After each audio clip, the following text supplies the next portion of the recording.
नमस्कार दोस्तों, प्रणाम। पहला मैं अपने गांव में हूँ और इस समय रात के 10 बजने को हैं। आप देखिए,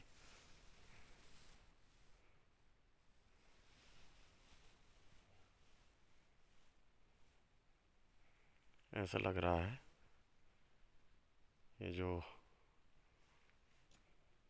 सोलर लाइटें हैं जैसे कितना आबाद होगा, लेकिन कहीं से भी आदमी की आवाज़ नहीं है। एक दौर ऐसा था जब इसी गांव में रात 10 बजे तक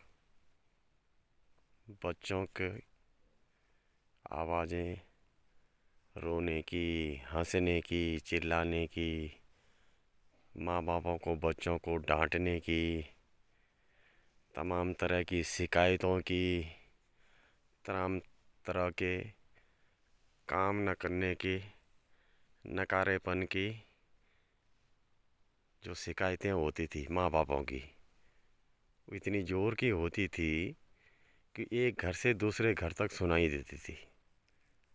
इस समय आपको कुछ नहीं सुनाई दे रहा।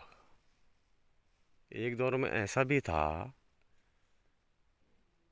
कि रात के खाना खाने के बाद और ख्याली कि धम धम, मतलब जो उर्ख्याली होती थी ना, ओखली, वहाँ बहुएं धान झंगोरा कूटती थी, सुबह के लिए तैयार करती थी। आज कुछ नहीं है। और जब सुबह के 4 बजते थे ना, तो बहुत सारी आवाज़ें होती थी। जांदरी की आवाज़ होती थी, ओखले की आवाज़ होती थी, बैलों की घंटी की आवाज़ होती थी, भैंस और गाय के रामने की आवाज़ होती थी। लेकिन आज नहीं है। आज तब गांव में अंधेरा होता था, उजाला तो होता ही नहीं था, लेकिन आवाज़ें बहुत तेज होती थी और उससे लगता था गांव जिंदा है। गलियां, पगडंडियां, गोर कुठियार सब कुछ रहता था। आज उजाला है इतना, हर घर के बाहर एक सोलर लाइट जल रही है। आप देखिए इसको, उजाला है,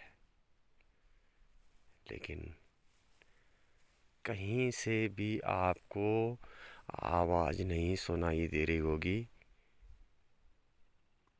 इस गांव में। हाँ, तो बहुत देर हो गई है। ये तो 10 बज रहा है। लेकिन मैं आपको किसी दिन 7:30 और 8 बजे का ऐसा वीडियो दिखाऊंगा और गांव की हर घर के पास से गुजरूंगा, हर गली से निकलूंगा और तब आपको दिखाऊंगा कि घर तो है, पर कहीं कोई आदमी बाहर नहीं नजर आ रहा है। बहुत दुख होता है। एक दौर में इस गांव में 20 से 25 जोड़ियां बैलों की होती थी। हर खूंटे पर, हर घर के आगे खूंटे पर एक भैंस होती थी। 2-4 घरों में गायें होती थी। हम लोग गाय जरा कम पालते थे, भैंसें ज़्यादा पालते थे। आज हमारे गांव में सिर्फ एक भैंस है। अब क्या कहें।